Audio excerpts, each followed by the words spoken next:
माया निर्मित नगर में, उसी निर्मित नगर में माया का एक नगर बना और शील निधि वहाँ का राजा हुआ। और शील निधि की एक पुत्री थी, उस कन्या। नारद जी इस पर मोहित हो जाते हैं। भगवान विष्णु ने उनका रूप मांग लिया। विष्णु जी से नारद जी ने उनका रूप मांगना और भगवान का उनके रूप के साथ उन्हें वानर के जैसा रूप दे देना, मुंह देना, और कन्या का भगवान को वरण करना और कुपित हुए नारद को शिव गणों को श्राप देना। बोलो जय शिव शंकर भगवान की जय। ये इतनी बड़ी कथा आएगी। तो आगे सुत जी कहते हैं, मैं ऋषियों, जब नारद मुनि इच्छानुसार वहाँ से चले गए विष्णु जी के पास से, वह नगर देखा रास्ते में जो मिला, तब भगवान शिव की इच्छा से माया विशारद श्री हरि ने तत्काल अपनी उस माया प्रकट कर दी। महल नगर में तत्काल अपनी माया प्रकट की। उन्होंने मुनि के मार्ग में एक विशाल नगर की रचना कर दी।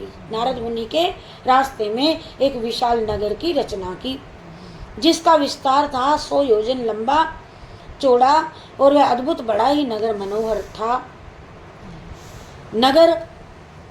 और भगवान ने उन्हें अपने वैकुंठ लोक से ही अधिक सुंदर रमणीय बनाया था।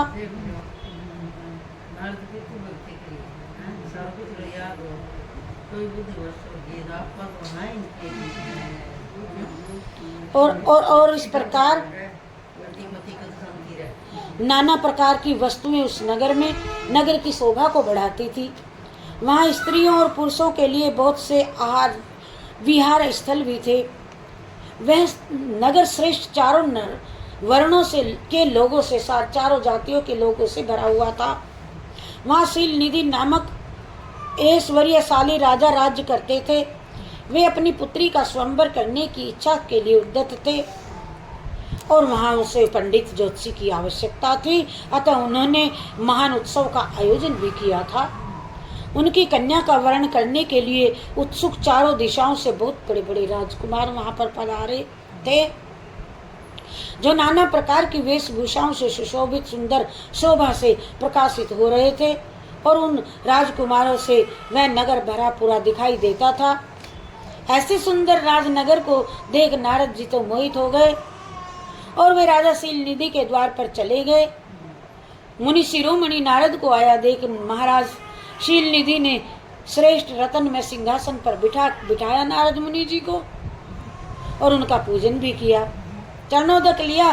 तत्पश्चात अपनी सुंदरी कन्या को, जिसका नाम था श्रीमती शीला ने, और बुलवाया और उनसे नारद जी के चरणों में नतमस्तक प्रणाम करवाया। और उस कन्या को देख करके महामुनि चकित हो गए, देखते रहे। बोले, राजन, ये देव कन्या के समान सुंदरी महाभागा कन्या कौन है? पूछने लगे। उनकी ये बात सुन करके राजा ने हाथ जोड़ करके कहा, मुने, बस ये मेरी पुत्री है, इसका नाम श्रीमती है और अब इसके विवाह का समय आ गया है। यह अपने लिए सुंदर वर चुनने के निमित्त स्वयंवर में जाने ही वाली है। अपने लिए सुंदर वर चुनने के लिए स्वयंवर में जाने वाली है और इसमें सब प्रकार के शुभ लक्षणों से लक्षित है ये मेरी पुत्री। मैरी से आप इसका भाग्य तो देखिए कैसी रहेगी। आगे राजा के इस प्रकार पूछने पर काम से विवल नारद मुनि जी, विवल मुनि श्रेष्ठ नारद उस कन्या को प्राप्त करने की इच्छा मन में लिए राजा को संबोधित करके बात बदल करके यूं बोले, हे भूपाले राजा, ये पुत्री तो समस्त शुभ लक्षणों से संपन्न है, परम सौभाग्यवती है। अपने महान भाग्य के कारण ये तो बड़ी धन्य है और साक्षात लक्ष्मी की भांति समस्त गुणों की ये आगार है और इसका भावी पति निश्चय ही भगवान शंकर के समान और वैभवशाली सर्वेश्वर, किसी से पराजित न होने वाला वीर होगा। काम विजयी तथा संपूर्ण देवताओं में वह सबसे श्रेष्ठ होगा। ऐसा बता करके नारद मुनि मन में सोचने लगे।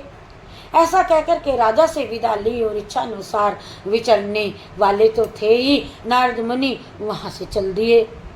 वे काम के वशीभूत हो गए थे और शिव की माया ने उन्हें विशेष मोह में डाल दिया था। वे मुनि मन ही मन सोचने लगे कि मैं इस राजकुमारी को कैसे प्राप्त करूं। स्वयंवर में आए हुए नरेशों से सबको छोड़ करके वे एकमात्र मेरा वर्ण कर ले, ऐसा कैसे हो। सर्वथा मैं ही सब इसको प्रिय लगूं। समस्त नारियों का सौंदर्य सर्वथा प्रिय होता है और वह अच्छे ही वर को प्राप्त करना चाहती हैं। सौंदर्य तो मुझ में है नहीं। सौंदर्य तो को तो देख करके ही प्रसन्नता पूर्वक मेरे आधीन हो मैं आधीन हूँ, इसमें तो कोई संशय नहीं। ऐसा विचार करके काम से विबल हुए मुनिवर नारद भगवान विष्णु का रूप ग्रहण करने के लिए तत्काल उनके लोक को चल दिए, विष्णु जी के धाम को चल दिए। जा पहुँचे, विचरते तो थे पल में यहाँ पल में वहाँ, और वहाँ भगवान विष्णु को प्रणाम करके इस प्रकार बोले, भगवान आओ एकांत में मुझे आपसे कुछ वृत्तांत, सारा वृत्तांत जब कहूँगा एकांत में आओ। तब बहुत अच्छा, ऐसा कह करके लक्ष्मीपति नारद जी उठे और नारद जी के विष्णु जी उठे और नारद जी के साथ एकांत में जा बैठे और बोले, मुने अब आप अपनी बात तो कहिए।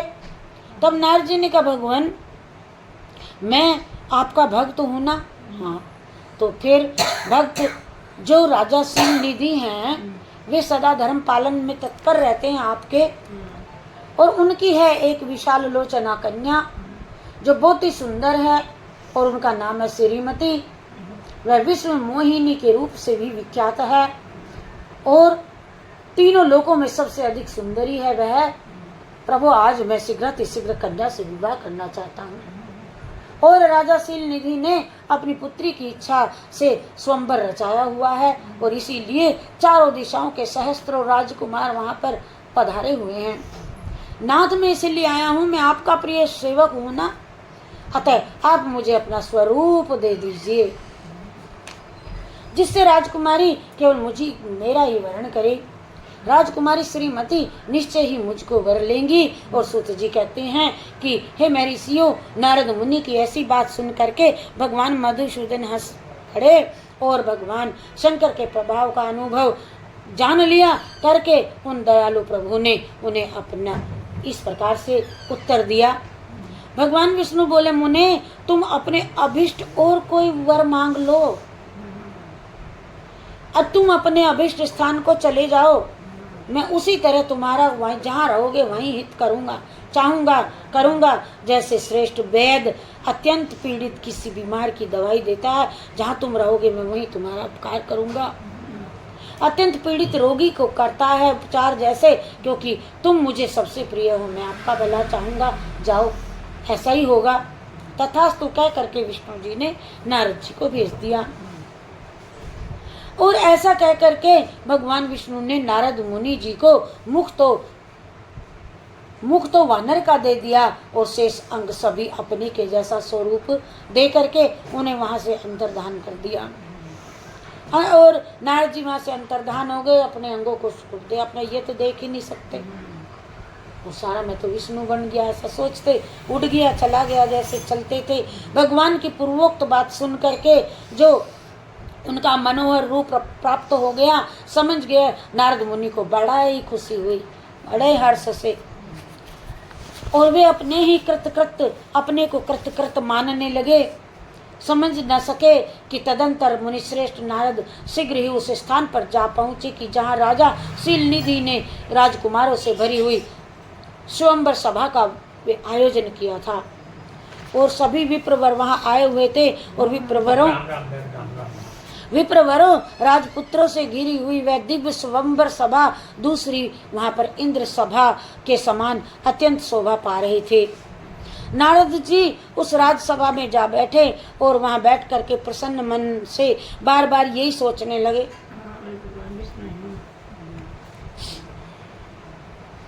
जैसे बनने के मुकुट लगाऊंगा जल्दी सोचे नारद जी सोचे। तो नारद जी उस स्थान से जा बैठे, जहाँ बैठ करके प्रसन्न मन बार बार यही सोचने लगे कि मैं भगवान विष्णु के समान रूप धारण किए हुए हूँ और अतः वह राजकुमारी अवश्य अब मेरा ही वर्ण करेंगी और दूसरे का नहीं करेंगी। मुनि श्रेष्ठ नारद को ये बात नहीं था पता कि मेरा मुंह तो बड़ा ही कुरूप है। कितना कुरूप है। उस सभा में बैठे हुए सब मनुष्यों ने मुनि को उनके स्वरूप को जब पहले स्वरूप में ही देखा, सभा वालों ने तो देखा नारद ही है, लेकिन दो जो थे ना वो मुंड उनको उनका वही राजकुमार आदि कोई भी उनके रूप परिवर्तन के रहस्य को न जान सके। वहाँ नारद जी की रक्षा के लिए भगवान रुद्र के जो दो गुप्त रूप से आए, जैसे बरात में कोई और भी आ जा, वो आए हुए थे रुद्र के दो पार्षद। वो खिजावे देख तू कैसे, और उन्होंने देख लिया जो ब्राह्मण का रूप धारण करके गूढ़ भाव से वहां बैठे थे, वे भी ब्राह्मण का रूप बदल के आए थे। वे ही नारद जी के रूप परिवर्तन के उत्तम भेद को जानते थे और सभा सारी उन्हें नारद के रूप में देख रही थी। मुनि को कामावेश से मूड हुआ जान वे दोनों पार्षद उनके निकट आए और हुई हुई करने लगे और आपस में बतलाने लगे, बातचीत करते हुए उनकी हंसी उड़ाने लगे। परंतु मुनि को काम से विबल हो रहे थे, अतः उन्होंने यथार्थ बात को अनासुनी कर दी और वे मोहित हो श्रीमती को प्राप्त करने की इच्छा से उनके आगमन की प्रतीक्षा कर रहे थे कि कब श्रीमती माला लेकर आएगी। इसी बीच में वह सुंदरी राजकन्या और स्त्रियों से घिरी हुई अंतःपुर में आ गई है। वहां आई और उसने अपने हाथ में सोने की एक सुंदर माला ले रखी थी। वह शुभ लक्षणा राजकुमारी स्वयंवर के मध्य भाग में लक्ष्मी के समान खड़ी हुई अपूर्व शोभा पा रही थी। देख रहे थे सब उसको और वह सभी सभा को देख रही थी।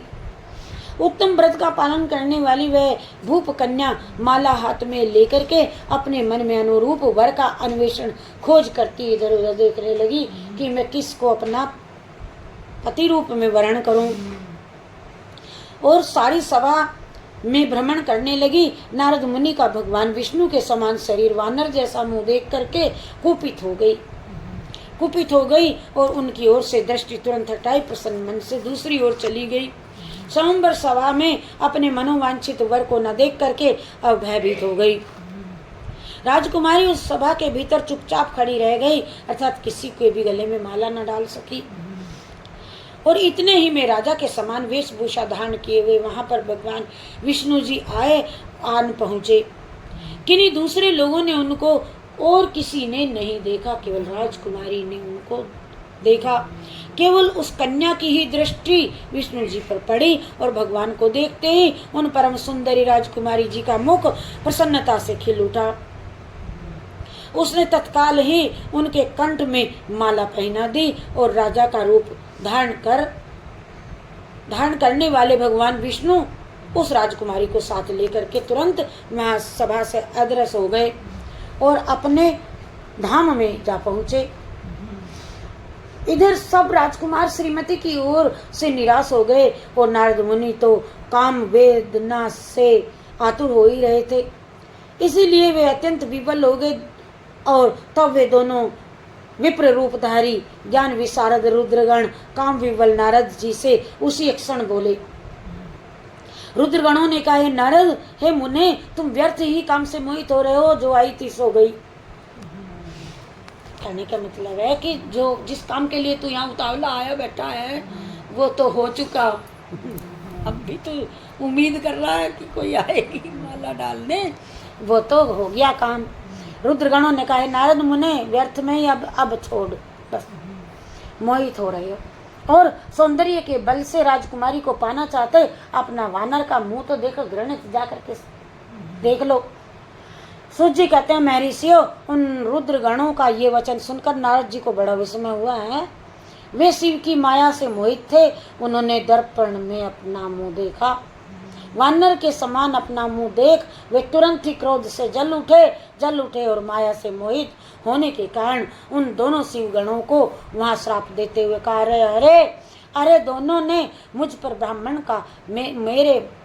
ब्राह्मण का उपहास हंसी उड़ाई है तुमने, इसका परिणाम तुम भोग लोगे। उन गणों को कहा शिव के, वो ब्राह्मण के रूप में थे दो, और जाओ तुम राक्षस हो जाओ। अतः तुम ब्राह्मण के वीर्य से उत्पन्न राक्षस होगे, तुम रावण और वो बनोगे। इसके श्राप से बनते हैं वो रावण। ब्राह्मण ज्ञानी तो होते हैं। और अब विष्णु जी को कहेगा अतः तुम ब्राह्मण के वीर्य से उत्पन्न राक्षस हो जाओ। ब्राह्मण की संतान होने पर भी तुम्हारे आकार राक्षस के समान ही होंगे तुम्हारे। और इस प्रकार अपने लिए श्राप सुनकर वे दोनों ज्ञान शिरोमणि शिवगण मुनि को मोहित जान करके कुछ ना बोले। अब के कुछ और कह देगा, अब उल्टा तो बोलना नहीं चाहिए, क्रोध आया मुनि को। ब्राह्मणों अपना सिरोधार्य करके अपना ले लिया श्राप। वे सदा सब घटनाओं में भगवान शिव की ही इच्छा को मानते थे, क्योंकि शिव के गण रहे हुए थे वे। अतः उदासीन भाव से अपने स्थान को चले गए और भगवान शिव की स्तुति करने लगे। हर हर महादेव शंभो काशी गंगे, हर हर महादेव शंभो काशी विश्वनाथ गंगे, हर हर महादेव शंभो काशी काशी विश्वनाथ गंगे, सदा शिव पार्वती गंगे, काशी विश्वनाथ गंगे, सदा शिव पार्वती। हे हरि हर महादेव शंभो काशी विश्वनाथ। बोलो जय शिव शंकर भगवान की जय, विष्णु भगवान की जय।